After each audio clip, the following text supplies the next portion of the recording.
Kembali di Tajuk Rencana, berbagi cerita dan berita untuk Indonesia yang lebih baik bersama saya Iman Soleh di Mata Milenial Indonesia TV, Matanya Indonesia. Tajuk Rencana akan membahas 10 berita yang diperbincangkan dalam 1 minggu terakhir. Berita pertama, PPKM lanjut terus, mal dapat kelonggaran.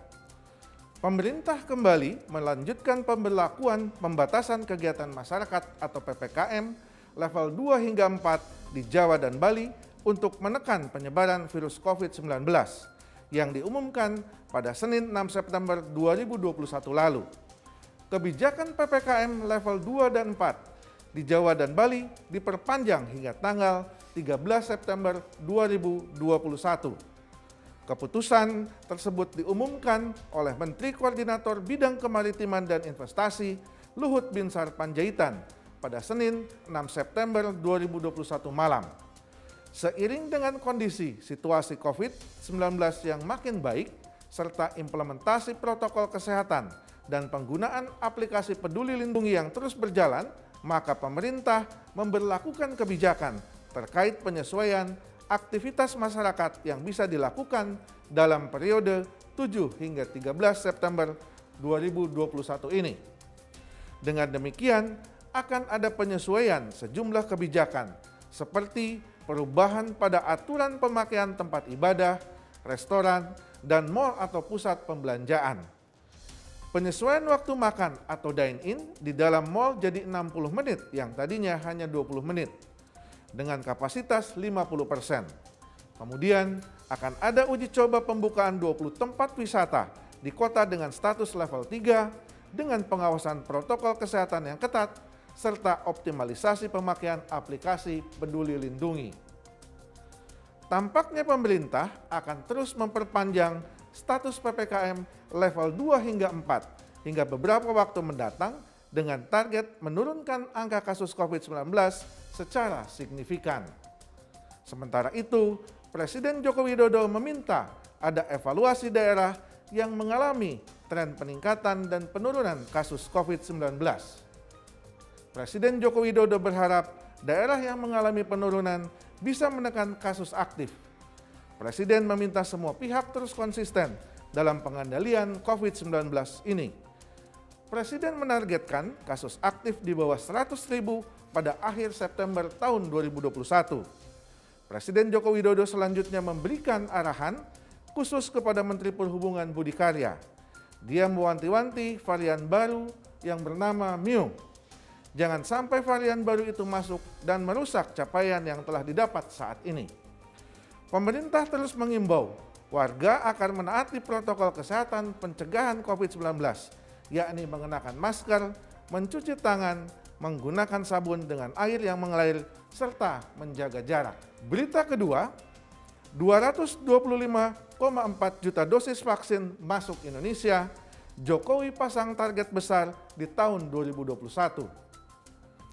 Presiden Joko Widodo menargetkan 70% penduduk Indonesia sudah bisa mendapatkan vaksinasi virus corona COVID-19 hingga akhir tahun 2021.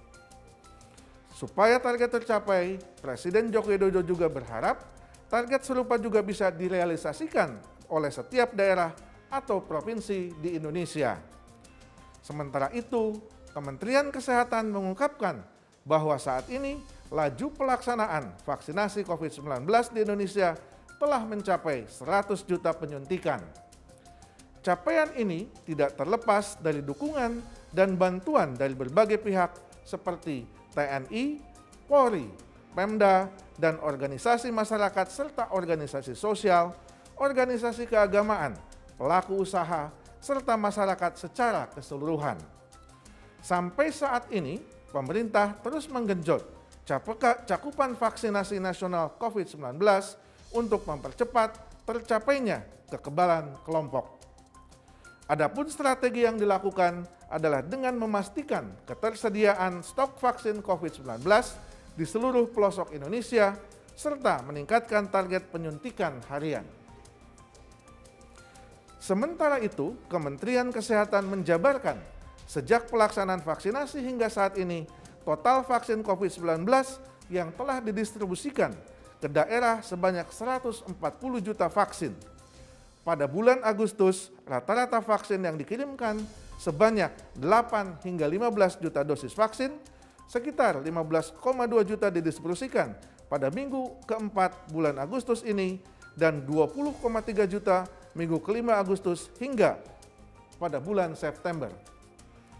Sementara pada bulan September ini, rencananya jumlah vaksin yang akan didistribusikan ke daerah lebih banyak dibanding bulan Agustus. Seiring dengan penambahan ini, target penyuntikan harian juga akan ditingkatkan. Pemerintah sendiri sudah beberapa kali menetapkan target vaksinasi.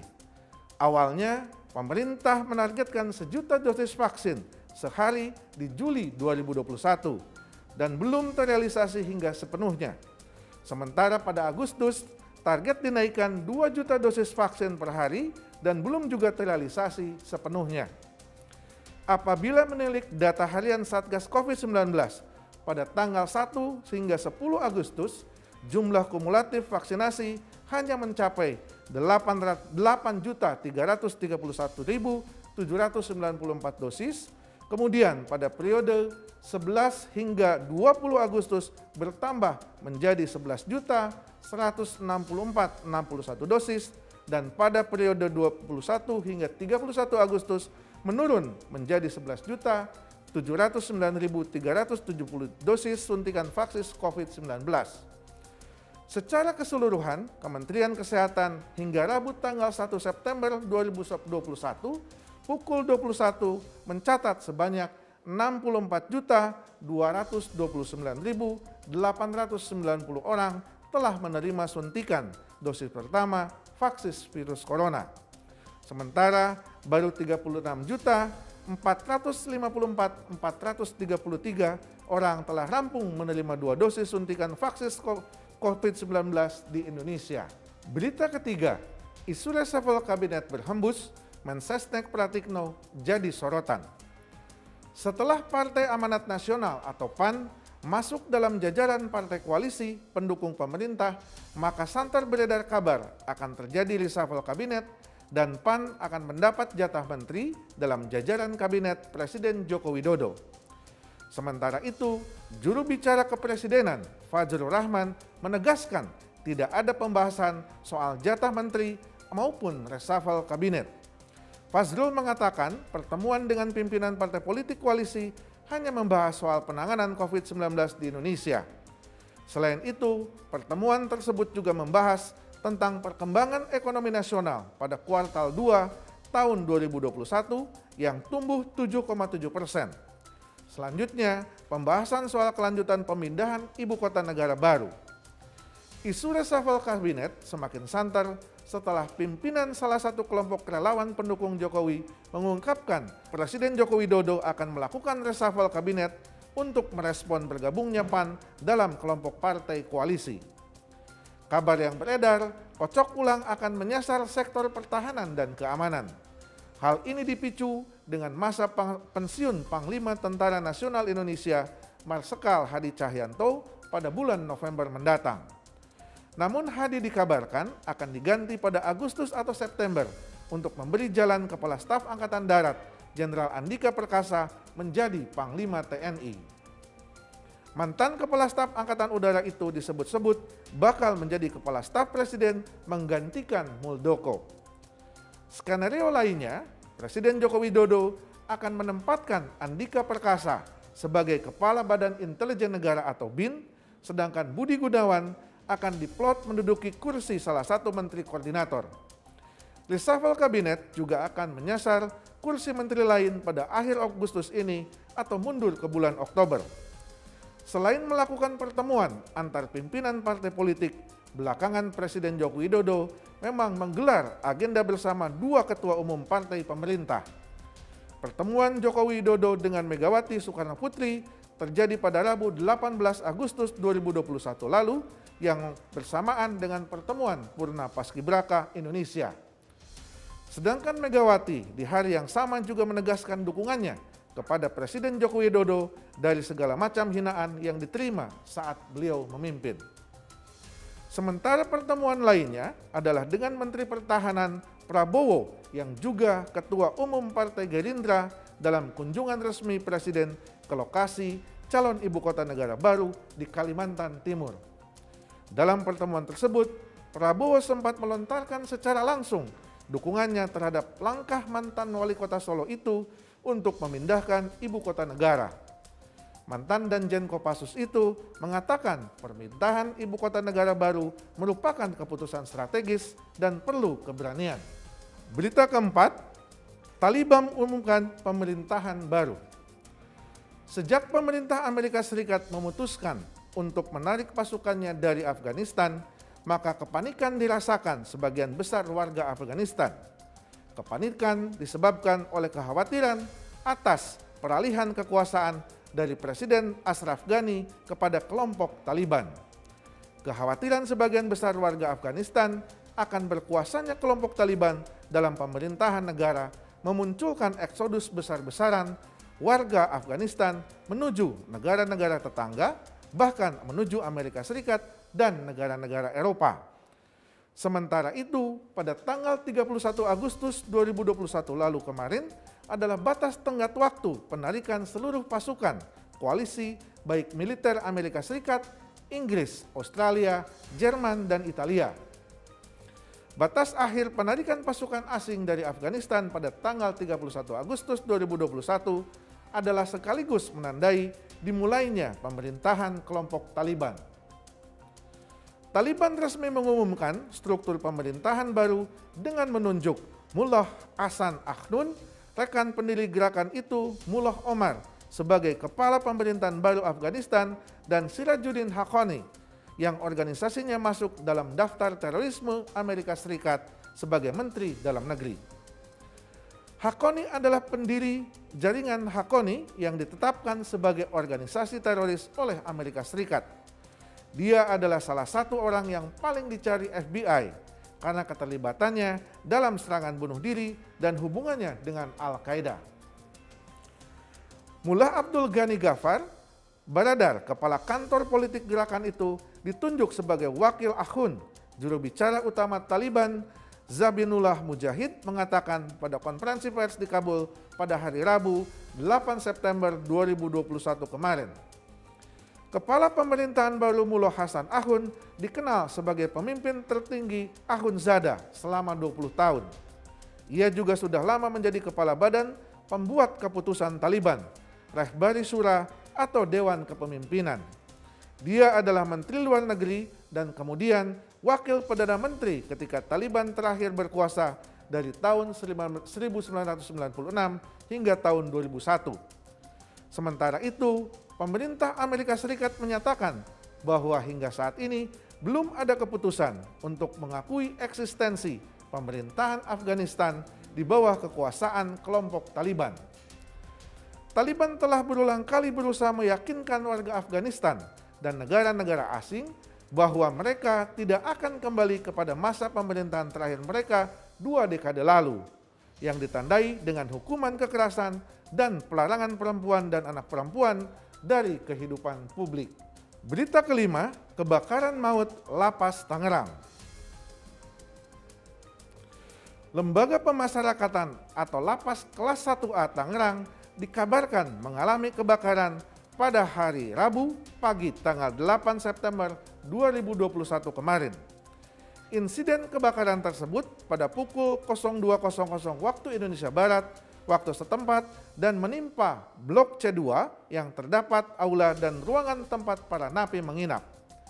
Akibat musibah tersebut, 41 orang sedang berada di dalam ruangan tersebut tewas, 72 lainnya luka ringan, 8 lainnya luka serius.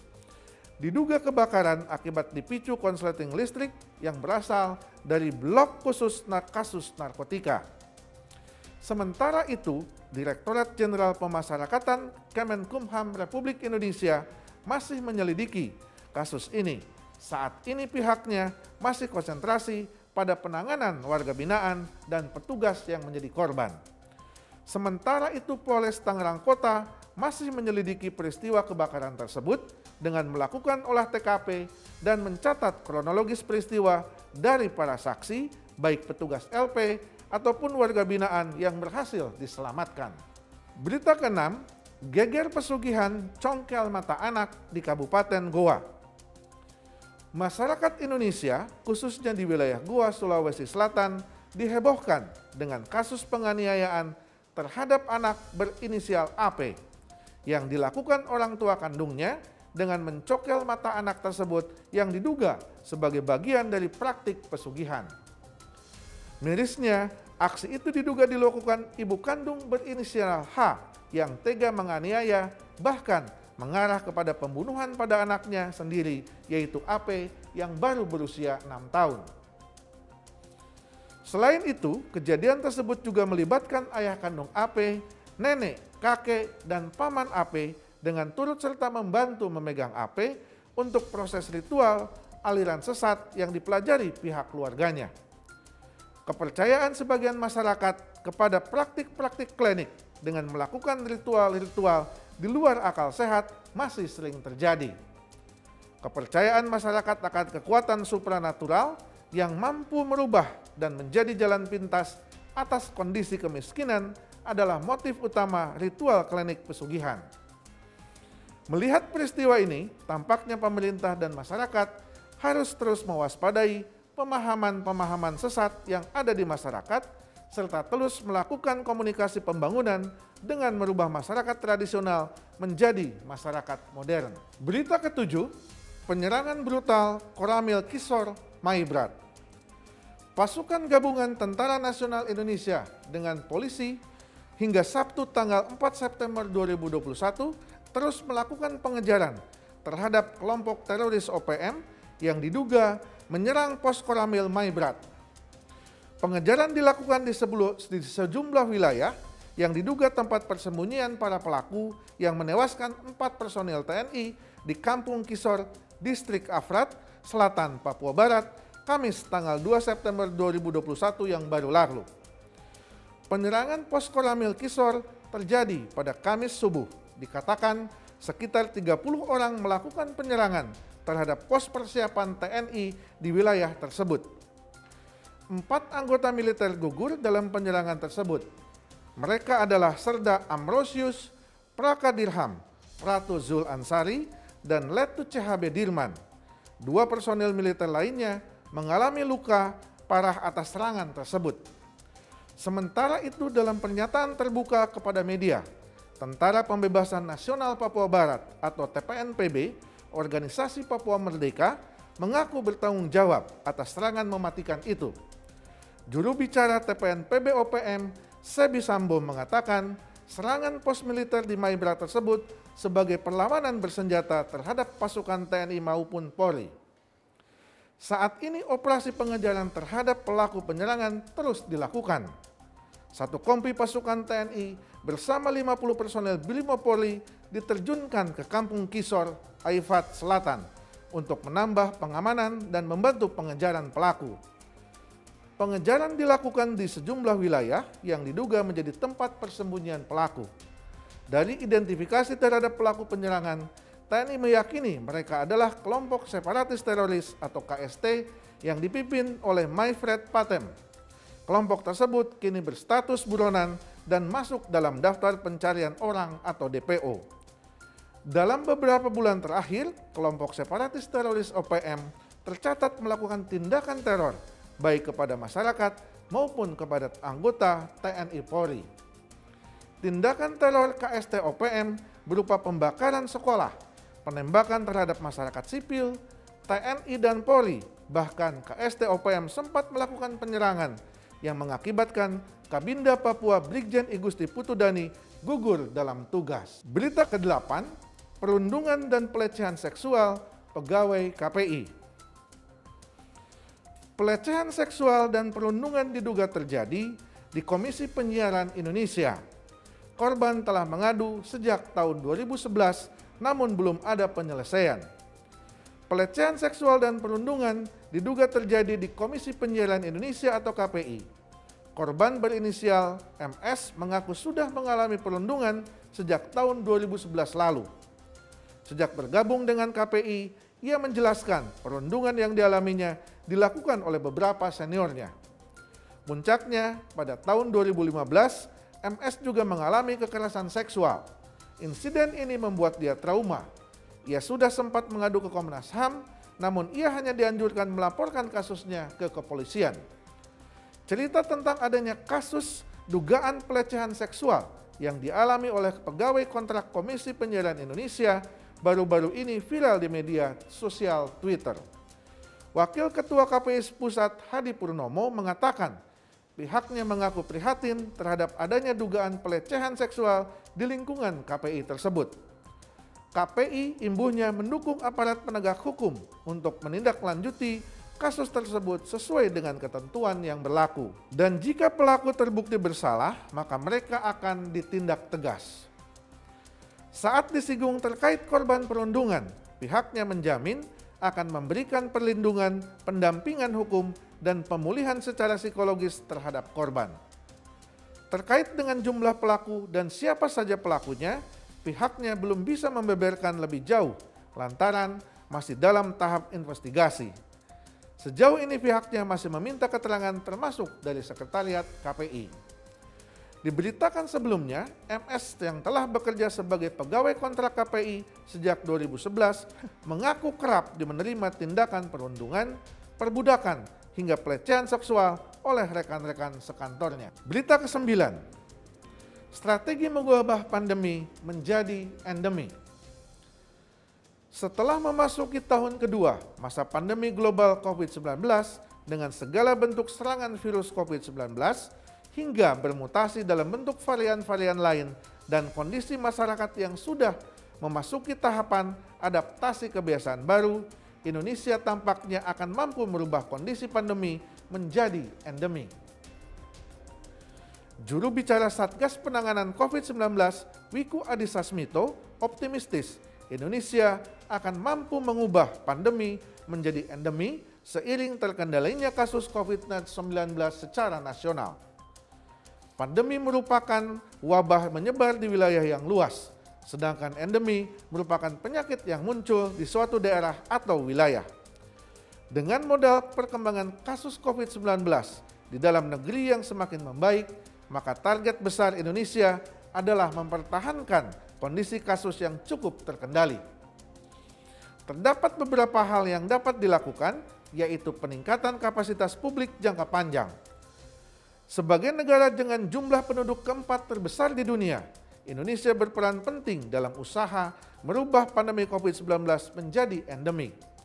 Sebagai bentuk kontribusi di lingkungan global dan perlindungan masyarakat Indonesia, pemerintah melakukan penguatan strategi di hulu yang berfokus pada strategi defensif dan ofensif. Strategi terdiri dari pertama peningkatan kedisiplinan terhadap protokol kesehatan 3M. Kedua, akselerasi vaksinasi dalam skala besar. Dan ketiga, peningkatan upaya 3T. Selain ketiga strategi yang disebutkan, pemerintah dan masyarakat harus mulai mengantisipasi lonjakan kasus yang berpotensi terjadi di Indonesia di masa mendatang, seperti dampak dari beberapa kegiatan spesifik seperti perhelatan Pekan Olahraga Nasional atau PON dan libur panjang di bulan Desember. Keberhasilan dalam pelaksanaan strategi penanganan COVID-19 serta kecakapan dalam mengantisipasi lonjakan kasus di Indonesia akan sangat besar pengaruhnya untuk memastikan masyarakat dapat kembali beraktivitas secara produktif dan aman dari COVID-19. Sebagai penjelasan terkait dengan penyebaran suatu virus di COVID-19, ada beberapa tingkatan penyebaran yang terjadi. Saat ini, dunia masih berada dalam situasi pandemi, yaitu suatu keadaan di mana penularan virus COVID-19 dirasakan serempak di berbagai belahan dunia. Endemi merupakan keadaan di mana penyebaran virus terbatas pada daerah tertentu dalam jumlah dan frekuensi yang rendah, sehingga mereka yang tertular akan mendapatkan penanganan yang maksimal. Akan tetapi, seiring dengan berjalannya waktu, masyarakat global berharap pandemi ini dapat mengecil skalanya hingga berubah menjadi endemi. Meski demikian, nantinya COVID-19 berubah statusnya menjadi endemi, bukan berarti virus ini serta-merta hilang sebegitu rupa. Berita ke-10, data sertifikat vaksin Jokowi bocor. Data pribadi Presiden Joko Widodo, salah satunya sertifikat vaksinasi COVID-19, beredar luas di media sosial. Berbagai pihak pun mendorong pemerintah dan DPR segera mengesahkan rancangan undang-undang perlindungan data pribadi. Juru bicara Presiden RI Fazlur Rahman menyatakan keprihatinannya atas insiden kebocoran data pribadi Presiden Joko Widodo ke publik. Badan Siber dan Sandi Negara atau BSSN dan Kementerian Komunikasi dan Informatika atau Kominfo dalam siaran persnya pada hari Jumat 3 September 2021 menjelaskan pihak-pihak tertentu yang mengakses sertifikat vaksinasi COVID-19 Presiden Joko Widodo menggunakan fitur pemeriksaan sertifikat vaksinasi COVID-19 yang tersedia pada sistem Peduli Lindungi. Dijelaskan, pemeriksaan sertifikat vaksinasi COVID-19 di sistem Peduli Lindungi sebelumnya mensyaratkan pengguna menyertakan nomor telepon genggam. Namun, kini hanya menggunakan 5 parameter, yakni nama, nomor identitas kependudukan atau NIK, tanggal lahir, tanggal vaksin, dan jenis vaksin untuk mempermudah masyarakat mengaksesnya setelah menimbang banyak masukan dari masyarakat. Ditegaskan bahwa informasi data Presiden, yakni NIK dan tanggal vaksinasi COVID-19 yang digunakan untuk mengakses sertifikat vaksin tersebut tidak berasal dari sistem Peduli Lindungi. Menurut Menteri Kesehatan Budi Gunadi Sadikin, sebenarnya kebocoran NIK bukan hanya terjadi pada Presiden Joko Widodo, tetapi juga dialami oleh pejabat-pejabat penting lainnya. Karena itu, jajarannya sedang bergerak untuk melindungi data-data tersebut sehingga tidak kembali terulang.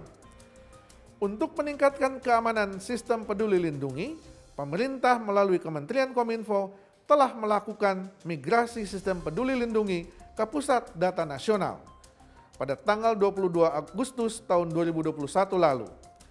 Migrasi tersebut meliputi migrasi sistem, layanan aplikasi, dan juga database aplikasi Peduli Lindungi. Migrasi turut dilakukan terhadap sistem aplikasi Silacak dan sistem aplikasi P-Care. Kementerian Dalam Negeri atau Kemendagri menegaskan data Presiden yang bocor bukan berasal dari database Dukcapil. Data yang bocor itu sudah ada sebelumnya sejak pemilihan umum Presiden beberapa tahun yang lalu. Direktorat Jenderal Kependudukan dan Pencatatan Sipil mengklaim pusat data Dukcapil sampai saat ini tak mengalami gangguan, tidak diserang peretas atau hacker, atau tak ada yang bocor. Terkait alasan foto kartu identitas Jokowi yang beredar luas di dunia maya, ia menilai data tersebut muncul sejak zaman pemilu beberapa waktu yang lalu dan banyak beredar. Diduga data-data tersebut ada di Komisi Pemilihan Umum, oleh karena itu, beliau menghimbau semua lembaga jangan menyebarluaskan NIK warga karena itu menjadi pintu masuk untuk akses berbagai layanan publik. Kementerian Dalam Negeri menghimbau kepada semua pihak agar berhati-hati dan mewaspadai pemakaian data NIK yang terkait dengan pelayanan publik. Karena NIK menjadi pintu masuk dan akses bagi berbagai layanan publik. Terima kasih telah menyaksikan Tajuk Rencana. Tetap saksikan Tajuk Rencana episode berikutnya hanya di Mata Milenial Indonesia TV, Matanya Indonesia.